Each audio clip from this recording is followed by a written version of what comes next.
तो बच्चों ये वाला क्वेश्चन जो है हमारा क्लास 11th के एटॉमिक स्ट्रक्चर से पूछा गया है, जिसमें हमारा Bohr theory and de Broglie को मिक्स करके पूछा गया है। क्वेश्चन क्या बोल रहा है, if a naught is denoted as Bohr radius of hydrogen atom then what is the de Broglie wavelength. Lambda के बारे में पूछा गया है for the electron present in second orbit of hydrogen atom, ठीक है। और एन हमारा कोई एक इंटीजर हो सकता है, यहाँ पे ऐसा बोला हुआ है, ठीक है।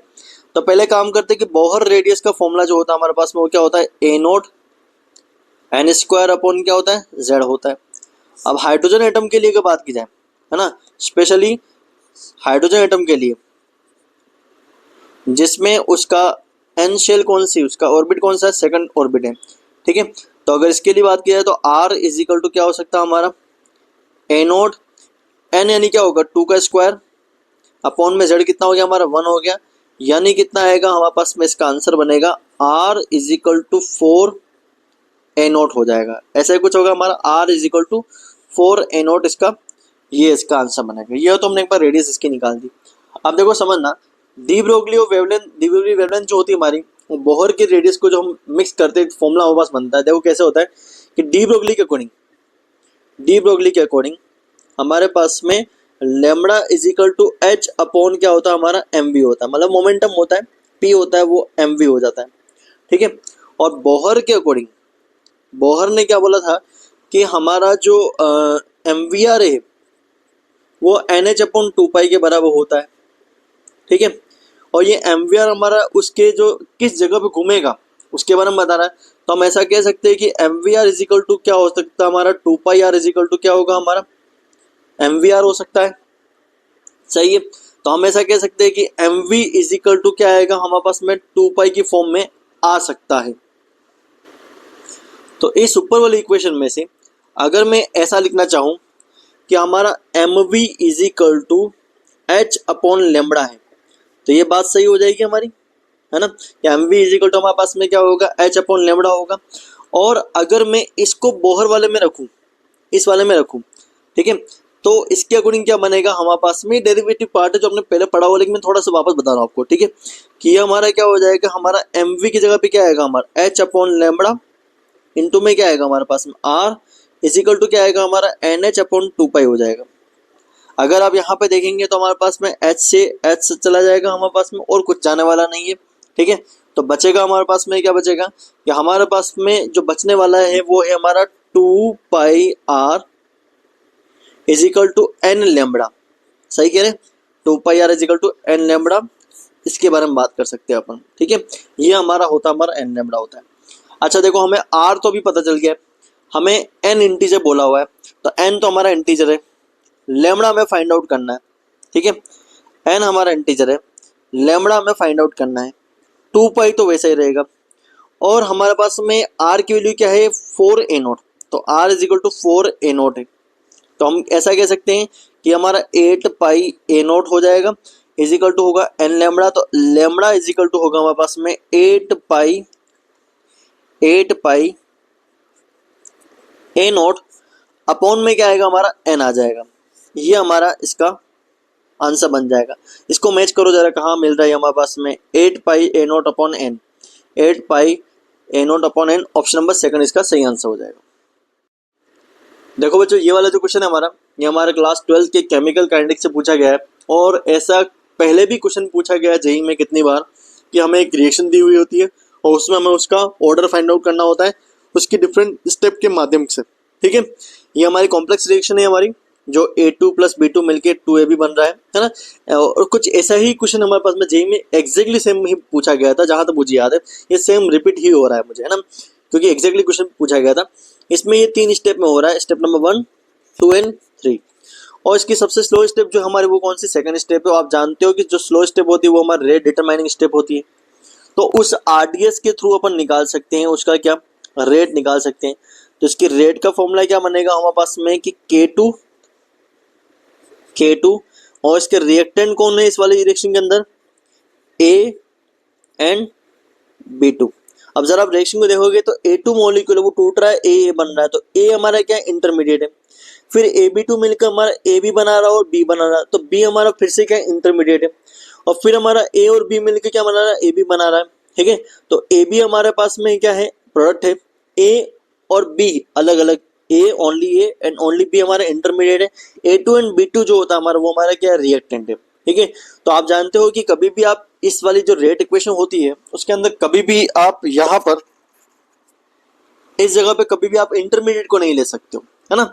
इसके लिए आपको यहाँ पर इंटरमीडिएट की जगह रिएक्टेंट को लेना पड़ेगा। तो हमें यहाँ पर ये वाली जगह को, इस वाले को हमें कहीं से उठा के लाना है। ठीक है, उसका तरीका क्या होता है, अगर आपको इसमें कहीं इक्विलिब्रियम दिख रहा है, जैसे कि आपको यहाँ पे इक्विलिब्रियम दिख रहा है, अगर आप ध्यान से देखेंगे तो यहाँ पर आपको इक्विलिब्रियम दिख रहा है, तो ये हमारे पास में क्या है, इक्विलिब्रियम है। तो इसका equilibrium constant Kc is equal to क्या होगा हमारा, ये 2a है ना, तो a का स्क्वायर अपॉन में क्या आएगा हमारा, A2 हो जाएगा। तो अगर मैं यहाँ से इसका a की वैल्यू को निकालूंगा तो a इज इक्वल टू क्या होगा हमारे पास में, Kc A2। ठीक है, इसकी पावर क्या आ जाएगी हमारे पास में, हाफ आ जाएगी, और मैं इस वाली वैल्यू को यहाँ पे लाके रख दूंगा। तो क्या बनेगा हमारे पास में, R is equal to K2 into में Kc की पावर हाफ, है ना, Kc की पावर हाफ हो जाएगी, और फिर लिखेंगे हम A2 की पावर हाफ एंड B2 की पावर फुल यानी कि 1। तो अगर आप यहाँ पे ऑर्डर को कैलकुलेट करोगे तो हाफ प्लस 1, हाफ प्लस 1 कितना आएगा आपका टोटल ऑर्डर, ओवरऑल ऑर्डर कितना आएगा हमारा पास में, 3/2 आएगा, जो कि 1.5 होगा। तो 1.5 कौन सा दे रहेगा हमारे पास में, ऑप्शन नंबर 3 में दे रखा है।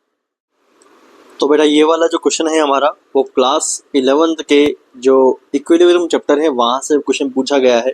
ठीक है, और इक्विलिब्रियम जो चैप्टर होता है उससे केपी केसी या जो हमारा जो डिग्री ऑफ डिसोसिएशन वाले ऐसे कुछ टॉपिक होते हैं, ली चैटले प्रिंसिपल होते हैं, ये बहुत इंपॉर्टेंट होते हैं। हालांकि बेसिक से होते हैं और सिंपल होते हैं, लेकिन काफ़ी बार इनसे अच्छे क्वेश्चन पूछा जाते हैं फ्रिक्वेंटली जेई में और नीट में भी। अगर नीट वाले बच्चे भी इस वीडियो को देख रहे हैं तो ये क्वेश्चन वहाँ पर पूछे जाते हैं, तो ये एक इंपॉर्टेंट टॉपिक है हमारा। आइए इसको सोल्व करके देखते हैं। हमारे पास में एक टेम्परेचर T पर Ab2 मॉलिक्यूल है जिसका एक इक्विलिब्रियम दिया हुआ है, जो कि हमारा Ab2 से टूट कर Ab और हाफ B2 में टूट रहा है। ठीक है, और इसका डिग्री ऑफ डिसोसिएशन इन्होंने दिया है स्मॉल x दिया है, जो कि हमारा हम वैसे भी जानते हैं कि वो यूनिट से बहुत ही कम है, इसने मेंशन भी कर दिया है। तो आपसे बोल रहा है कि एक्सप्रेशन बताना है x और kp का, x का बताना अपने को expression in term of kp and p की फॉर्म में। p यहाँ पे क्या हो जाएगा हमारा, प्रेशर हो जाएगा, टोटल प्रेशर हो जाएगा। p यहाँ पे ध्यान रखना, p इज टोटल प्रेशर होगा, लिखा हुआ नहीं है लेकिन जब आप सोल्व करोगे तो आपको पता चल जाएगा। मेरा कहना ये है कि पहले आप लोग इन क्वेश्चन को ट्राई कर लिया करो, बाद में सॉल्यूशन देखा करो तो ज़्यादा बेटर रहेगा, ताकि आपको पता चलेगा आपने गलती कहाँ की। अगर सोल्व हो जाता है लास्ट में आप जाके देख लीजिए आंसर का मैच हो गया तो आपको पूरा सॉल्यूशन देखने की कोई ज़रूरत नहीं है, क्योंकि हर बच्चे का, हर इंसान का एक ही क्वेश्चन को सॉल्व करने के तरीके मल्टीपल्स होते हैं। अगर आप 11th क्लास या 12th क्लास के हो, जेई की प्रिपरेशन में, मतलब आप जेई का एग्जाम नहीं दे रहे हो तो डिटेल सॉल्यूशन देख सकते हो, कुछ चीज़ें आपको अच्छी एक्स्ट्रा जानने को मिल सकती है। बट जिनका जेई का एग्जाम है वो अपना टाइम हर वीडियो में इतना छोटे से समय में नहीं गंवाएं। अगर उनका सॉल्यूशन हो चुका है तो वो अगले क्वेश्चन पे जाएं। मैं टाइम स्लैब डाल देता हूँ, आपको पता हो, टाइम स्टैम्प्स के थ्रू आप देख सकते हो कि कौन से क्वेश्चन में आपको सॉल्यूशन चाहिए, वही देख लो। ठीक है, आइए इसको सॉल्व करके देखते हैं। देखो सबसे पहले इस इक्वेशन को लिख के देखते हैं कि क्या है हमारी इक्वेशन। इक्वेशन हमारे पास में कुछ इस फॉर्म में आई हुई है, हाफ P2 की फॉर्म में। ठीक है, अगर हम बात करें तो इनिशियली इसको मान लो ये 1 मोल था, तब ये 0 मोल था, ये इनिशियल है हमारा। एट इक्विलिब्रियम पर फाइनली ये हमारा 1 माइनस एक्स हो जाएगा, तो ये हमारा कितना होगा, x मोल होगा, ये हमारा कितना होगा, x/2 होगा। ऐसा ही करते हैं अपन। ये x हमारा क्या है, डिग्री ऑफ डिसोसिएशन है, कितना मोल टूटा है। अगर इसका x टूटेगा तो इसका बनेगा x ये, बट इसका हाफ बनेगा इसके सामने। ठीक है, चलिए अब क्योंकि इसको Kp और P की फॉर्म में लाना है तो आपको पता है कि अगर हम Kp को निकालेंगे, है ना, अगर हमें यहाँ पर Kp निकालना है तो सामने में पार्शियल प्रेशर ऑफ गैस चाहिए होता है, और जब भी आप पार्शियल प्रेशर ऑफ गैस लेते हो तो उसका फॉर्मूला होता है किसी भी गैस का mole fraction into total pressure, है ना। ये हमारा क्या होता है, फॉर्मूला होता है। हम एक काम करते हैं, सबसे पहले हर गैस का मोल फ्रैक्शन निकालते हैं, क्योंकि सारी ही चीज़ें यहाँ पे गैस की फॉर्म में ही, ध्यान रखना क्वेश्चन में मेंशन कर रखा है, तो सारी चीज़ें गैसेस फॉर्म में है, तो हम हर गैस का यहाँ पे मोल फ्रैक्शन निकालते हैं। और मोल फ्रैक्शन निकालने के लिए हमारे पास में मोल तो दे रखे हैं इक्विलिब्रियम पर, तो हमें निकालना है क्या है, टोटल मोल निकालना है। तो अगर मैं इन सभी का टोटल मोल निकालता हूँ, इन सभी को, ये सारे मोल से अगर हम टोटल मोल को कैलकुलेट करें जो कि कंटेनर के अंदर है, तो वो हमारा 1 minus x plus x plus हमारा क्या होगा, x/2 होगा। तो बेटा टोटल मोल जो हमारे पास में निकल के आता है वो आता है हमारे पास में 1 प्लस एक्स बाई टू, या आप चाहो तो कह सकते हो 2 प्लस एक्स बाय 2 की फॉर्मेट में हो सकता है। ठीक है, ये हमारा क्या हो गया, टोटल मोल हो गया, ध्यान रखना। अब हम एक एक करके हर एक का क्या निकालते हैं, मोल फ्रैक्शन निकालते हैं।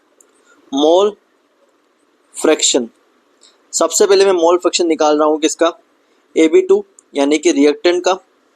रिएक्टेंट के मोल कितने हैं अपॉन टोटल मोल करने पड़ेंगे, यही तो होता है हमारा फॉर्मूला। तो अगर मैं करूँगा रिएक्टेंट के मोल 1 माइनस एक्स है और टोटल मोल हमारे 2 प्लस एक्स, और ये जो 2 है हमारा ये होल यहाँ पर आ गया। ठीक है, अच्छा अगर मैं इसको पार्शियल प्रेशर की फॉर्म में लिखूँ, अगर इस फॉर्मूले को अप्लाई करूँ, तो मोल फ्रैक्शन आ चुका है, टोटल प्रेशर से मल्टीप्लाई करना हमें, तो इसका पार्शियल प्रेशर जो बनेगा है ना, Pab2 जो बनने वाला है वो हमारे पास में बनेगा 1 minus x upon 2 plus x, और यहाँ पर आएगा हमारा 2P जो होगा टोटल प्रेशर हो जाएगा। ओके, तो उसी तरह से हम बाकी सबका भी एक बार मोल फ्रैक्शन निकालते हैं, जैसे कि mole fraction of AB and mole fraction of B2, यही था हमारा जी। आइए देखते हैं, तो अगर हमारे पास में मोल देखे जाए तो इसके मोल x है, इसके मोल x बाई टू है, तो x और x अपॉन क्या आएगा हमारा 2 प्लस एक्स, और 2 ऊपर चला गया तो हमारा 2x हो गया इसका। ठीक है, यही होगा हमारा। और इसके लिए जो होगा हमारे पास में जो B2 है, तो B2 के लिए क्या होगा हमारे पास में x बाई टू था ना, तो x बाई टू इंटू में क्या आएगा हमारा 2 प्लस एक्स, ऊपर में 2 आया, यानी कि वैल्यू क्या होगी इसकी हमारी 2 से 2 गया तो x by two plus X आ गया। तो ये इसका मोल फ्रैक्शन है, और ये इसका मोल फ्रैक्शन है, ये इसका मोल फ्रैक्शन है। अब इनका हम निकालते हैं पार्शियल प्रेशर, AB का पार्शियल प्रेशर, कुछ नहीं करना, जो हमें मोल फ्रैक्शन दिखा हुआ उसके आगे x लिखना है, तो 2x 2 प्लस एक्स इंटू में क्या आएगा हमारे पास में P आ जाएगा, और यहाँ पर होगा हमारे पास में Pb2, ये क्या होगा हमारा x upon 2 plus x into में क्या आएगा हमारे पास में P आ जाएगा। ओके, तो ये हमारे सभी के क्या हो गए, पार्शियल प्रेशर हो चुके हैं। अब एक काम करते हैं अपन हर एक का क्या निकालते हैं। अब यहाँ पे पार्शियल प्रेशर तो हमने निकाल दिया, मोल फ्रैक्शन निकाल दिया, अब हमें Kp का फॉर्मूला लगाना है। तो इस पर्टिकुलर इक्वेशन के लिए मैं Kp का फॉर्मूला लगाता हूँ।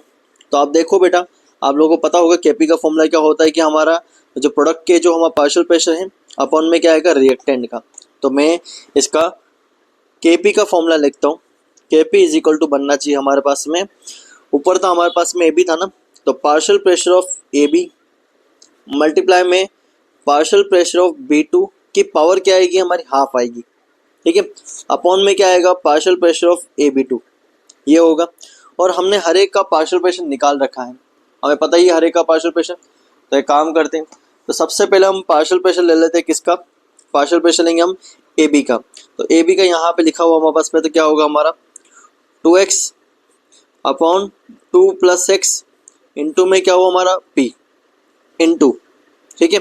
फिर हमारे पास में क्या होगा, ये B2 का हो गया हमारा x upon 2 plus x into में क्या है P की पावर क्या आएगी बेटा हमारे पास में हाफ आएगी, और इसकी भी पावर क्या आएगी हमारी हाफ आएगी। ध्यान रखना, इन दोनों की ही पावर जो होगी हमारे पास में, मैं ऐसा करके लिख देता हूँ, इन दोनों की ही पावर हमारी हाफ आएगी, क्योंकि इसकी पावर भी हमारे पास में हाफ है। अपॉन में हमारे पास में क्या आएगा, जो इसकी वैल्यू है वो हमारा 1 minus x upon 2 plus x है, 1 minus x upon 2 plus x, ठीक है, इनटू में हमारा 2p है, ये क्या हमारा 2p है। तो हम इनके प्रेशर को, यहाँ से प्रेशर कट गया हमारे पास में, ठीक है। फिर बचा हमारे पास में, देखो ये अगर देखा जाए तो x की वैल्यू बहुत स्मॉल है, तो वो ना हमारा एडिशन में जाएगा, ना ही हमारा क्या होगा हमारा सब्सट्रैक्शन में जाएगा। तो x is very very smaller than 1 unit से बहुत छोटा है, तो नेग्लेक्ट कर लेते हैं। तो Kp इज इक्वल टू क्या होगा हमारे पास में, Kp इज इक्वल टू, देखो ये वाली टर्म में हमारे क्या बनेगा 2x, नीचे वाला हमने नेग्लेक्ट कर दिया हमारे पास में, तो क्या रह जाएगा हमारे पास में ओनली 2 रह जाएगा, ठीक है। फिर मल्टीप्लाई में अपन ने यहाँ पे क्या लिखा हमारे पास में x अपॉन में वापस क्या आएगा हमारे पास में 2 आएगा, ठीक है। अपॉन में वापस में कितना बचा हमारे पास में 2 बचा हुआ है। और फिर देखा जाए यहाँ पर क्या हमारे पास में p है, इनकी पावर तो हमारे पास में क्या है 1/2 है, ठीक है। नीचे हमारे पास में इसमें क्या आएगा हमारा, ऊपर रहेगा हमारा 1, नीचे रहेगा हमारा 2 इंटू में क्या आएगा हमारे पास में 2 पी में, तो पी चला गया हमारे पास में ना, ये हो चुका है। तो अगर ये हमारे पास में गया तो नीचे हमारे पास में कितना रहा हमारे पास में, ओनली 1 ही रह गया हमारे पास में। ये 2 से 2 गया हमारे पास में, तो 1 ही रह गया हमारे पास में। अब जरा इक्वेशन को देख, अच्छा यहाँ पे ये भी जाएगा हमारा 2 से 2 जाएगा, ठीक है। अब इक्वेशन को सिंप्लीफाई करते, तो के पी इज इक्वल टू, हमें क्या क्या दिख रहा है जरा देखना, एक्स मिल रहा है ऊपर की तरफ, मल्टीप्लाई में एक्स और मिल रहा है हमारे पास में, तो एक्स की पावर देखो यहाँ पर 1 है, यहाँ पर कितनी है 1/2 है, तो हम कह सकते हैं कि एक्स की पावर क्या होगी हमारा 3/2 हो जाएगी। इनटू में पी की पावर भी हमारे पास में क्या होगी, पी की पावर 1/2 होगी, पी की पावर हमारे पास में ओनली क्या रहेगी 1/2 रह जाएगी। अपॉन में अगर 2 की पावर देखी जाए तो 2 की पावर भी हमारे पास में क्या रहेगी 1/2 रहेगी, ये हमारे पास में इसकी पावर के फॉर्म में आ जाएगा, ठीक है। ये हो गया हमारे पास में। अब एक काम करते हैं अपन इसको, हम अब x की वैल्यू को निकालते हैं, क्योंकि हमें x की वैल्यू को निकालना, तो x इज 3/2 इक्वल टू क्या आएगा हमारे पास में के पी, अपॉन में क्या आएगा p की पावर 1/2 इंटू में क्या आएगा 2 की पावर 1/2। अच्छा अगर मैं चाहूँ तो मैं इसको इस तरह से भी लिख सकता हूँ कि x की पावर 3 और 2 जो होगा वो इधर सबके ऊपर पावर में आ जाएगा, तो के पी अपॉन पी की पावर 1/2 इंटू 2 की पावर 1/2, ठीक है। और इधर आ जाएगा हमारा 2 आ जाएगा, तो अगर इनका जो ये हाफ है, ये हाफ तो हमारा चला जाएगा, इनका हाफ तो क्या होगा हमारा कैंसिल हो जाएगा, तो बचेगा क्या हमारे पास में जरा देखना, तो बचेगा हमारे पास में अगर x को अपन हटाते हैं तो ये आएगा हमारा क्यूब रूट बनेगा, क्यूब रूट बन जाएगा इसका, ठीक है। और क्यूब रूट के अंदर की तरफ हमारे पास में क्या आ रहा है हमारे पास में, ठीक है। अगर अंदर की तरफ देखा जाए तो क्या आ रहा है हमारे पास में, के पी आ रहा है क्यूब रूट में, के पी अपॉन में क्या आ रहा है हमारे पास में p इंटू में क्या आ रहा है हमारे पास में 2 आ रहा है, ठीक है। अच्छा इसमें एक और रहेगा कि इनकी पावर तो कट गई है, बट अगर इसकी पावर देखें, इसकी पावर तो ऊपर 2 ही रहेगी ना, तो ये हमारे पास में स्क्वायर रह जाएगा, तो हम इसको सिंप्लीफाई करके लिखे तो ये हमारा पास दिखेगा कुछ √3 है ना, के पी का स्क्वायर 2 के पी का स्क्वायर अपॉन क्या आएगा हमारा p आ जाएगा। और अगर हम ऐसा आंसर ढूंढने जाएं कि ऐसा आंसर क्या हमारे पास में किसी ऑप्शन में है या नहीं है कि जिसमें के पी स्क्वायर, देखो इसको मैंने उस तरह से मैच करने की ट्राई की है, तो √3 के पी का स्क्वायर अपॉन में p, ये 2p वाला हो गया ना हमारे पास में, एग्जैक्टली सेम है, आप देख लो ये वाला, ठीक है। और ऑप्शन नंबर हमारे पास में सेकंड क्या है, एग्जैक्टली मैच हो रहा है हमारे पास में, ठीक है। तो हमारा इसका ऑप्शन नंबर क्या हो जाएगा हमारा सेकंड, इसका सही आंसर हो जाएगा, ठीक है। तो बच्चों ये वाला जो क्वेश्चन है हमारा क्लास 12 के इलेक्ट्रोकेमिस्ट्री से पूछा गया है, जो हमारा मोलर कंडक्टिविटी जो होती है कोलराउस लॉ जो हम पढ़ते हैं, ठीक है। और उसमें हमारा डी बाई ऑसेंजर वाला जो इक्वेशन आती है हमारे पास में, उसके थ्रू जो ग्राफ होता है वहां से क्वेश्चन पूछा गया है ना। आप लोग जानते हो कि हमारे पास में मोलर कंडक्टिविटी यानी कि लैम्बडा एम, ठीक है, और कंसंट्रेशन सी के बीच में हम ग्राफ बनाया, यानी कि उसकी रूट का ग्राफ बनाया अपन, है ना, रूट कंसंट्रेशन का ग्राफ बनाया अपन, ठीक है। तो वो ग्राफ जो स्ट्रॉन्ग इलेक्ट्रोलाइट और वीक इलेक्ट्रोलाइट के लिए जो आता है वो कुछ ऐसा आता है कि इसमें हमारा लैम्बडा एम होता है ये वाला, और ये हमारा रूट कंसंट्रेशन होती है। और स्ट्रॉन्ग इलेक्ट्रोलाइट के लिए तो ये क्या होता है एकदम स्ट्रेट लाइन में होता है ना। और इस जगह पे जाके आपको क्या मिलता है, इनका लैम्बडा एम इनफाइनाइट मिल जाता है, लिमिटिंग मोलर कंडक्टिंग मिल जाती है, ठीक है। लेकिन जो हमारा वीक इलेक्ट्रोलाइट होता है उसके लिए हमारा कैसा आता है, ये इस तरह से ग्राफ बनता है, ऐसा ही बन रहा होता है, ठीक है। तो ये ऊपर वाला, ये नीचे वाला हमारा कौन सा है, वीक इलेक्ट्रोलाइट का ग्राफ है, और ऊपर वाला जो है हमारे किसका स्ट्रॉन्ग इलेक्ट्रोलाइट का ग्राफ है। तो इस क्वेश्चन बोला हुआ है कि the molar conductivity of weak electrolyte, यानी कि सेकंड वाला ग्राफ के बारे में पूछना है, when plotted against square root of its concentration which of the following is observe.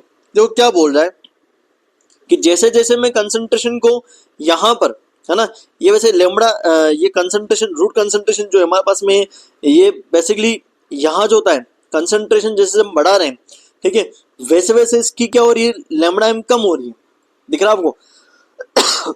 अगर आप इस तरफ बढ़ोगे, ध्यान से देखना, अगर आप इस तरफ बढ़ रहे हो किसी के लिए, स्ट्रॉन्ग हो या वीक के लिए, तो इधर बढ़ने पर आपके लैम्बडा एम की वैल्यू क्या हो रही है, कम हो रही है।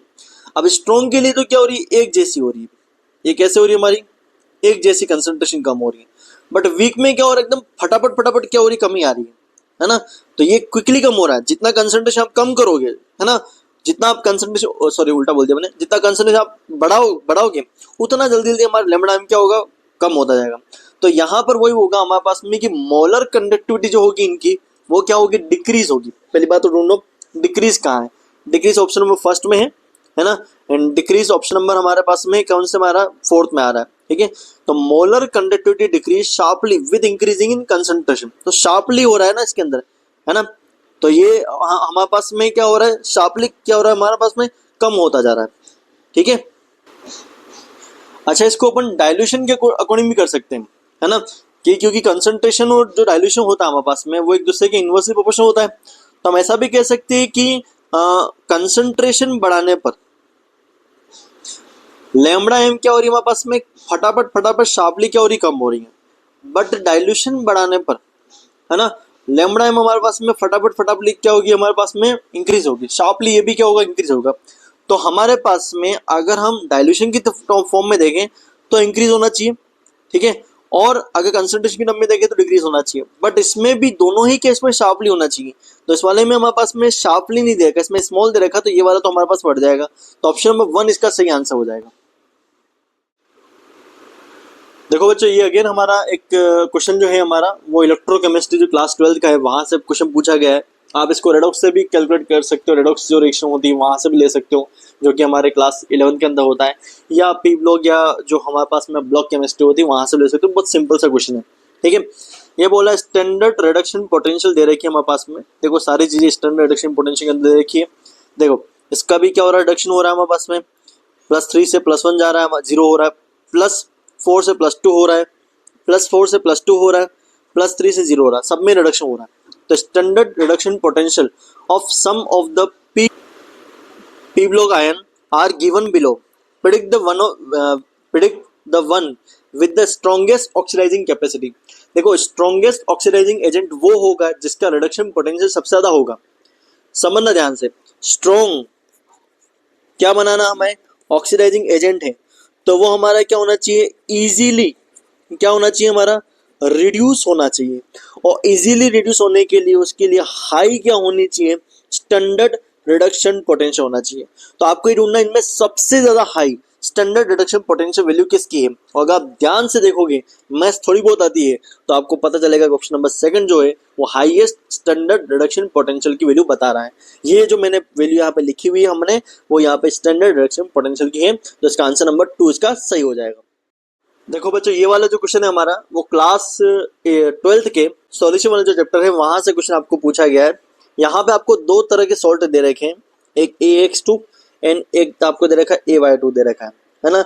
दोनों को जब पानी में डिजोल्व कर रहे हैं, एक को 1 kg पानी में डिजोल्व कर रहे हैं, एक को 2 kg पानी में डिजोल्व कर रहे हैं, क्वांटिटी अलग अलग दे रखी है, वो भी हम सॉल्व करेंगे अपन। ठीक है, इसमें इसकी 1.24 है, इसमें इसकी 25.4 ग्राम है। तो दोनों में ही हमारा बॉइलिंग पॉइंट में क्या हो रहा है, थोड़ा बहुत क्या हो रहा है, इंक्रीज हो रहा है। इसमें बॉइलिंग पॉइंट बढ़ रहा है अपना पानी का, देखो ध्यान से, और इसमें भी दूसरे में बॉइलिंग पॉइंट हमारे पास में क्या हो रहा है, बढ़ रहा है। ठीक है, आपको बताना है कि क्या दोनों के दोनों हमारा आयोनाइज हो रहे हैं, क्या दोनों के दोनों हमारा अनआयोनाइज हो रहे हैं हमारे, है ना, डिसोसिएट हो रहे हैं, एसोसिएट हो रहे हैं हमारे पास में, या हम कह सकते हैं उनमें कोई भी चेंज नहीं हो रहा है। और ये सारी चीजें जो होती है वो हमारे वेंट अप फैक्टर जो आई होता है उससे पता चलता है। तो पहले मैं आपके सामने फॉर्मूला लिख देता हूं ताकि आपको चीज पता रहे कि करना है क्या है। देखो फॉर्मूला यहाँ पे अप्लाई होगा हमारा, elevation in boiling point delta TB equal to I into KB होगा हमारा एबिलोस्कोपिक कांस्टेंट जो होता है हमारा, या हम बोल सकते हैं कि मोलर एलिवेशन कांस्टेंट जो होता है हमारा इनटू मोलारिटी।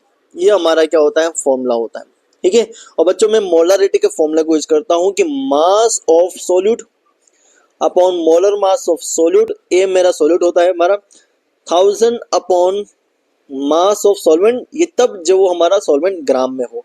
केजी में हुआ, जैसे यहाँ पे केजी में है तो हम यहाँ पे 1 ही करेंगे और हम क्या करेंगे, केजी में कर लिया जाएगा इसको। ठीक है, आइए दोनों के ही लिए सोल्व करते हैं इस क्वेश्चन को।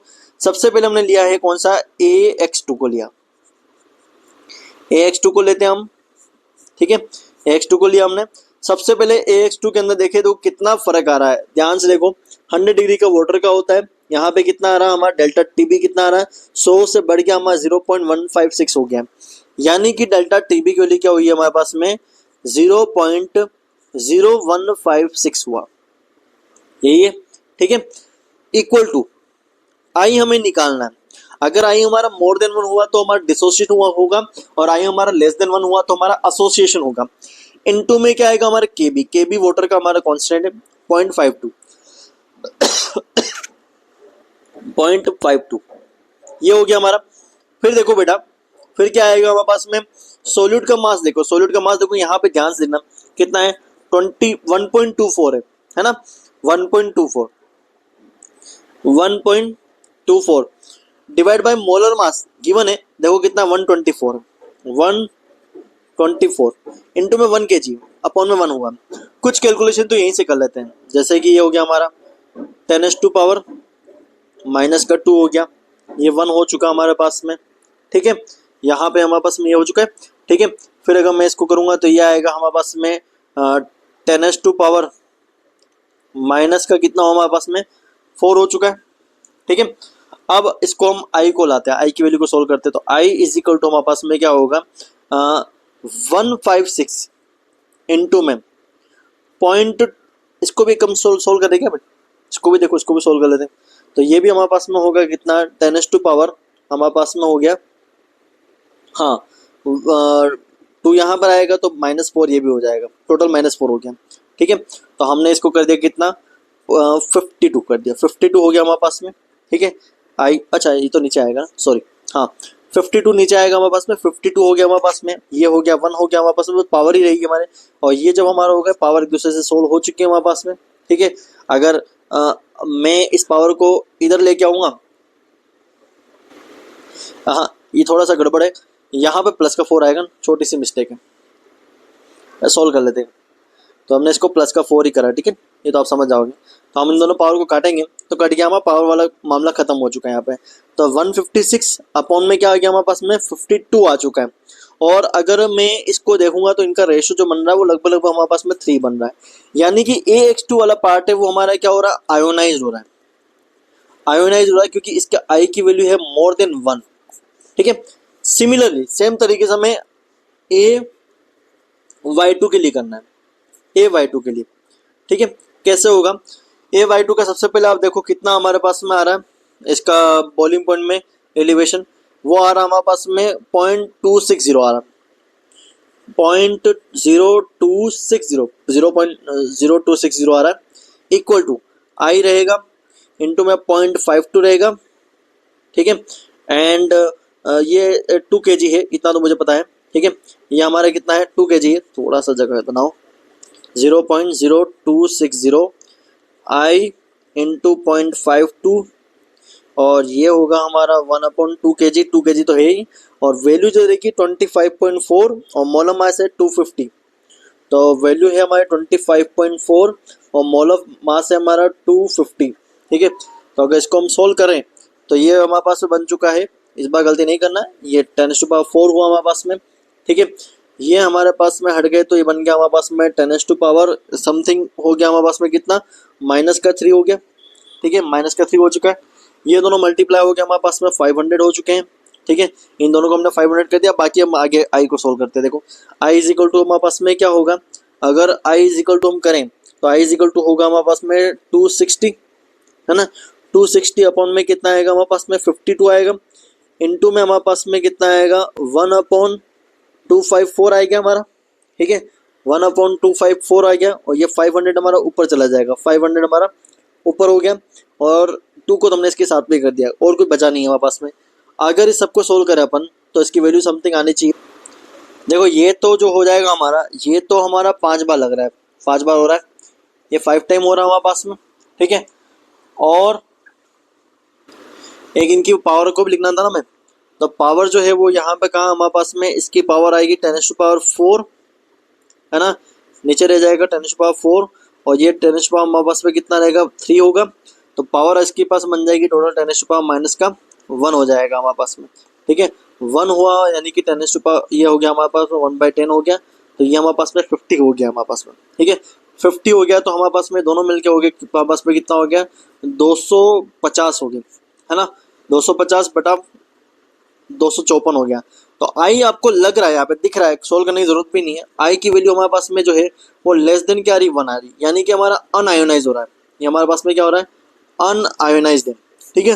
तो हमारा AY2 क्या है, हमारा अनआयनाइज्ड है और वो हमारा आयनाइज है, यानी कि AX2 आयनाइज है और AY2 अनआयनाइज। इसका ऑप्शन नंबर 4 इसका सही आंसर होगा। तो बच्चों ये वाला जो क्वेश्चन हमारा क्लास 11 का जो some basic concepts of chemistry है उनमें यूनिट मेजरमेंट वगैरह जो है वो बेसिक टर्मिनोलॉजी जो होती है वहीं से क्वेश्चन पूछा गया है ना। आपको स्टेटमेंट बताना है कौन कौन से स्टेटमेंट सही है। आपको वैसे भी अगर बेसिक नॉलेज पता है तो बता दोगे। ये बोल रहा है weight of a substance is amount of matter present in it. नहीं, ऐसा नहीं होता। वेट जो होता है ग्रेविटी का इफेक्ट होता है ना। और जबकि मास के लिए बोल रहा है कि mass is the force exerted by gravity. तो दोनों को ही इन्होंने एक्सचेंज कर रखा। वेट के लिए ये चीज होती है हमारे पास में और मास के लिए ऊपर वाला। मास तो हमारे सब्सटेंस में कितना मैटर प्रेजेंट वही बताता है हमारा, और वेट ग्रेविटी का इफेक्ट होता है। ठीक है, तो दोनों ही ए और बी स्टेटमेंट हमारे रॉन्ग हुए। ठीक है, सी बोल रहा है कि volume is the amount of space occupied by substance. बिल्कुल सही है ना। टेम्परेचर बिलो 0 डिग्री पॉसिबल होता है, नेगेटिव हो सकता है, बट सेल्सियस स्केल में ये सेल्सियस स्केल में पॉसिबल होता है, but in kelvin scale negative temperature नहीं पॉसिबल है। ये भी हम जानते हैं, ये सही स्टेटमेंट हमारा। प्रिसिशन के बारे में बात बोल रहा है कि precision refer to the closeness of various measurement for the same quantity. ये भी सही है हमारा। तो अगर देखा जाए हमारा ऑप्शन कौन सा सही होगा, सी डी एंड ई। तो ऑप्शन नंबर 2 इसका सही आंसर है। देखो बच्चों ये वाला क्वेश्चन जो है हमारा क्लास 11 के थर्मोडायनेमिक्स जो है चैप्टर वहां से क्वेश्चन लिया गया है। ठीक है, क्या बोल रहा है कि 500 जूल की एनर्जी जो अपनी हीट ट्रांसफर की जा रही है एज अ हीट में ट्रांसफर की जा रही है हमारे 0.5 mole of argon. Argon gas को अपन नोबल गैसेज जो होती है उनको नियरली अपन क्या मान सकते हैं, एक तरह से हमारी आइडियल गैस मान सकते हैं। आर्गन जैसी गैस है, ठीक है, जो छोटी गैसें होती है वापस में। आर्गन गैस 298 केल्विन टेम्परेचर दे रखा है और प्रेशर दे रखा है। द फाइनल टेम्परेचर, एक तो हमें टेम्परेचर निकालना है और चेंज इन इंटरनल एनर्जी क्या होगी हमारे पास में। अब देखो जो अपनी हीट ट्रांसफर हो रही है ना, वो हमारी हीट जो हो रही है वो कांस्टेंट प्रेशर पे हमारी ट्रांसफर हो रही है, बट टेम्परेचर चेंज होगा। टेम्परेचर चेंज होगा इसलिए तो पूछा गया है। तो कांस्टेंट प्रेशर पे जब भी हीट सप्लाई होती है उसे बोलते हैं एंथैल्पी। तो पहली बात, heat transfer at constant temperature is क्या होती है हमारी, change in enthalpy delta H. और डेल्टा एच का फॉर्मूला जो होता है हमारे पास में वो होता है हमारा एन सीपी डेल्टा टी। अब सीपी आ गया है तो सीपी आ गया तो हमारे पास में मोनोएटॉमिक गैस है। तो देखो मोनोएटॉमिक गैस है, argon is air is monoatomic gas. So उसकी डिग्री ऑफ फ्रीडमनेस कितनी होगी, डिग्री ऑफ फ्रीडम कितनी होगी हमारे पास में 3 होगी। और आप लोग जानते हो कि सीवी का फॉर्मूला क्या होता है हमारे पास में, F/2R होता है और CP minus CV is equal to R होता है। तो CP इज इक्वल टू क्या होगा बेटा हमारे पास में R प्लस CV हो जाएगा, जो कि वैल्यू हमारे पास में बन जाएगी। अगर इसके लिए मोनोएटॉमिक गैस के लिए इसकी वैल्यू निकालेंगे तो इसकी वैल्यू क्या आएगी हमारे पास में 3/2R आएगी। ठीक है, और ये जब हम सोल्व करेंगे तो कितने आएगी हमारा 5/2R आ जाएगी। ठीक है, हमें यहाँ पे CP की जरूरत है, ठीक है, CV की भी जरूरत पड़ने वाली है।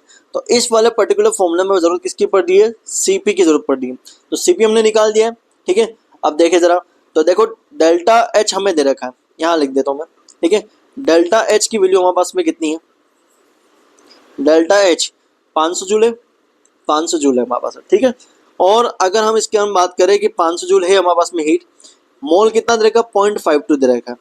सीपीयू की वैल्यू कितनी है हमारे पास में 5/2R। R कितना है 8.3, यहाँ पे गिवन है, इन्होंने वही लिखना है। ठीक है, ये हमारे पास में है। और डेल्टा टी, तो डेल्टा टी क्या होगा हमारा T2 माइनस T1। T1 तो गिवन है, T1 कितना है हमारे पास में, T1 है हमारे पास में 298 जो कि इन्होंने दे रखा है, ये दे रखा है। तो 500, तो इसके लिए हम बनाएंगे T2 minus 298 is equal to क्या आएगा 500। ठीक है, 500 अब इनटू में क्या आएगा हमारे पास में 2 यानी कि 1000 हो गया। ठीक है, 1000 हो गया। अपॉन में हमने क्या किया 0.5 इंटू 5, पॉइंट उड़ा देंगे तो यहाँ पे क्या हो गया 10,000 हो गया हमारे पास में। और 25 हो चुका है, 25 को डिवाइड किया हमने इससे, तो इसके पास में समथिंग वैल्यू जो बनने वाली है वो कितनी बनने वाली है हमारे पास में, ये तो हो गया 400 हो गया हमारे पास में। अब बचा हुआ हमारे पास कौन सा है 1/8.3। ठीक है, तो अगर 400 डिवाइड बाई 1/8.3 है तो उसको हमें प्लस करना पड़ेगा किसके साथ में, 298 के समय। तो 298 प्लस एक बार इसकी वैल्यू निकालता हूँ मैं, तो इसकी वैल्यू समथिंग समथिंग आ रही है हमारे पास में 48 आ रही है। तो 48 प्लस 298 करेंगे हम, तो ये हो गया हमारे पास में 6 हो गया, ठीक है। और एक आ गया हमारे पास में 5, ठीक है। 5 और कितना हो गया, 14, 14 हाथ से लगा एक, तो कितना हो गया 346 केल्विन हमारा फाइनल टेम्परेचर होगा। तो देखो 346 अगर देखा जाए, इनमें से थोड़ा सा हमें ऑप्शन नंबर 1 लग रहा है, ठीक है। तो फाइनल टेम्परेचर तो बेटा हमारे पास में आ चुका है, ये हमें लग रहा है ऑप्शन नंबर 1 होना चाहिए। बस हमें देखना है कि 300 जूल इसकी इंटरनल एनर्जी आती कि नहीं आती। और इंटरनल एनर्जी के लिए क्या करना पड़ेगा हमारे पास में, इंटरनल अगर एनर्जी निकालनी है तो उसके लिए फॉर्मूला क्या होगा हमारे पास में कि delta U is equal to n C V delta T, है ना। एन की वैल्यू पता है, डेल्टा यू निकालना हमें, ठीक है। एन की वैल्यू पता है, सी वी की वैल्यू पता है, डेल्टा टी की वैल्यू पता है।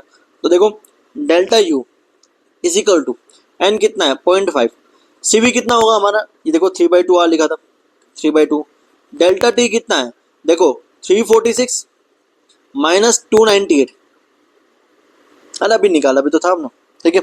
हमने इसको क्या कर दिया, ये इसको माइनस किया हमने, तो 346 माइनस 298 हम इसको करें तो इसके पास में जो बीच में अंतर जो आ रहा है वो कितना, 48 ही आ रहा है, हमने अभी किया भी थे, ठीक है।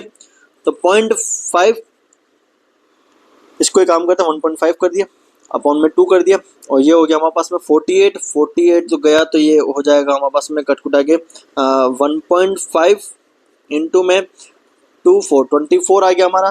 तो 24 इंटू 1.5 करना हमें, तो 15 चौके 60, है ना। एक बात तो उसको पॉइंट को हटा दे अपन, ठीक है, 10 ले लिया अपन ने, तो 15 चौके 60 हो गया हमारे पास में, 6 यहाँ पे हो गया, और 15 दूनी हाँ 15 दूनी 30, है ना। तो 15 दूनी 30, 30 और 6 हमारे पास में कितना हो गया, 36 हो गया, 36 हो गया, ठीक है। और ये कुछ गड़बड़ कर दिया अपन ने, हाँ गड़बड़ ये है कि हमने आर की वैल्यू तो लिखी नहीं ना, वो हमारे पास में कितनी आएगी 8.3 और आएगी। अच्छा चलो ठीक है, तो ये 36 हो चुका हमारे पास में, कुल मिला के इसकी वैल्यू कितनी आ रही है हमारे पास में 36 आ रही है। तो हमें 36 इंटू 8.3 करना है, इसको कैलकुलेट करता हूँ मैं।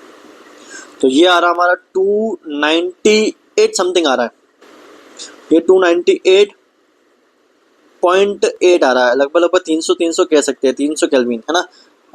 सॉरी 300 जूल, केल्विन क्यों होगा, 300 जूल। तो हमारे पास में जो आंसर आ रहा है वो 300 जूल इसके पास में दे रखा है, यानी ऑप्शन नंबर 1 इसका सही आंसर। अच्छा एक बात सुनना, जो की है ना इनकी, उनकी की में आंसर ये दे रखा है, इनकी की में आंसर ये दे रखा है, जबकि आंसर मैंने क्रॉस वेरीफाई किया है, कितनी बार चेक किया है, तो आंसर बार बार इसका यही निकल के आ रहा है।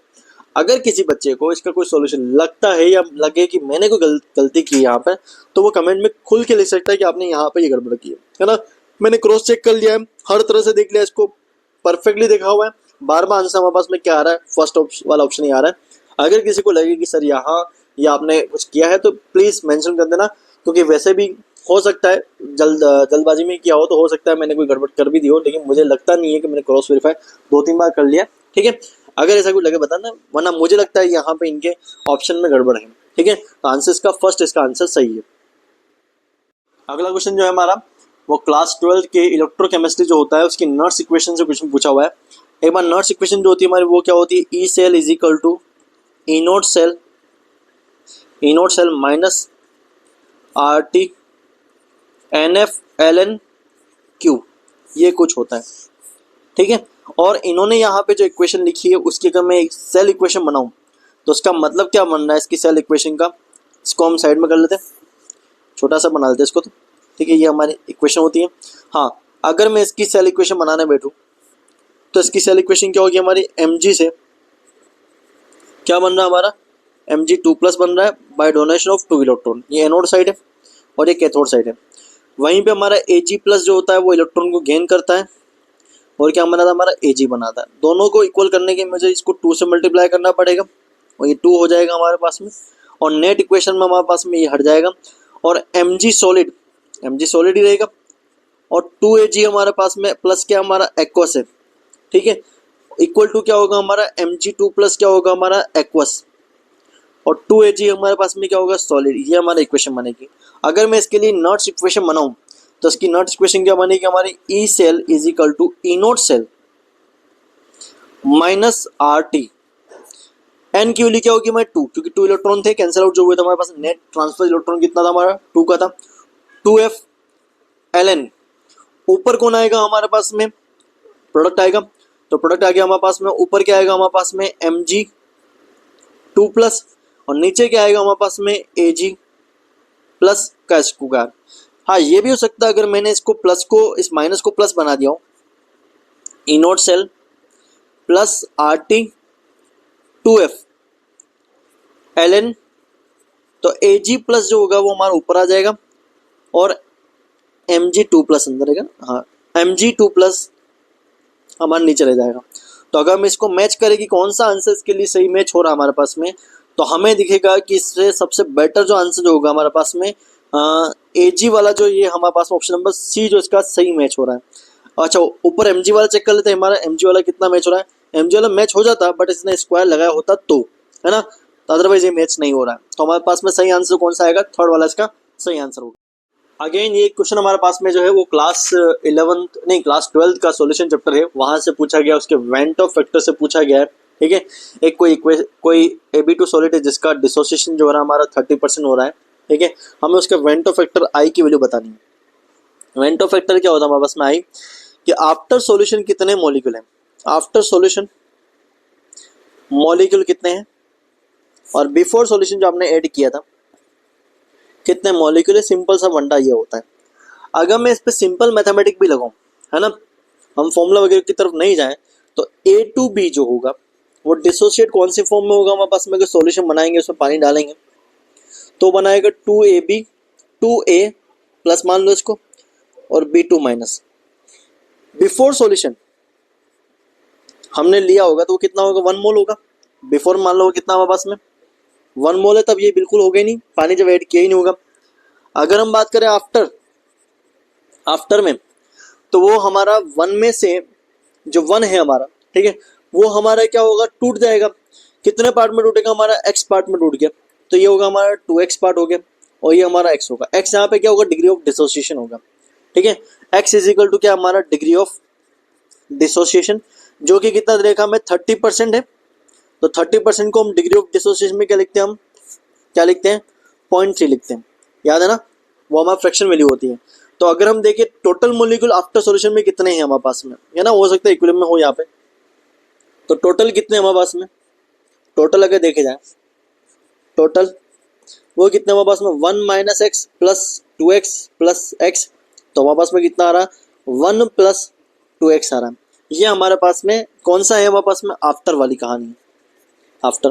तो आई निकालना है, तो आई में हमारे पास में आफ्टर में कितना आएगा, आफ्टर में कितना है 1 प्लस 2x यानी कि 0.3 अपॉन में क्या आएगा, स्टार्टिंग में लिया कितना था हमने 1 ही लिया था। ठीक है, तो ये क्या होगा हमारे पास में 1 प्लस 0.6 यानी 1.6 होगा हमारे पास में। इन्होंने कुछ साइंटिफिक नोटेशन में दिया हुआ 1 माइनस वांट टू फैक्टर 10⁻⁻1 में आना चाहिए हमारे पास में, तो आई तो हमारे पास में कितना आ रहा है 1.6 आ रहा है, और ये हमारा हो सकता है 16 × 10⁻⁻1 जो इन्होंने क्वेश्चन पूछा हुआ है। तो हमारे पास में आंसर क्या होगा इसका 16 हो जाएगा। तो ये जो आंसर होगा यहाँ पे वो क्या होगा हमारा 16 इसका आंसर हो जाएगा।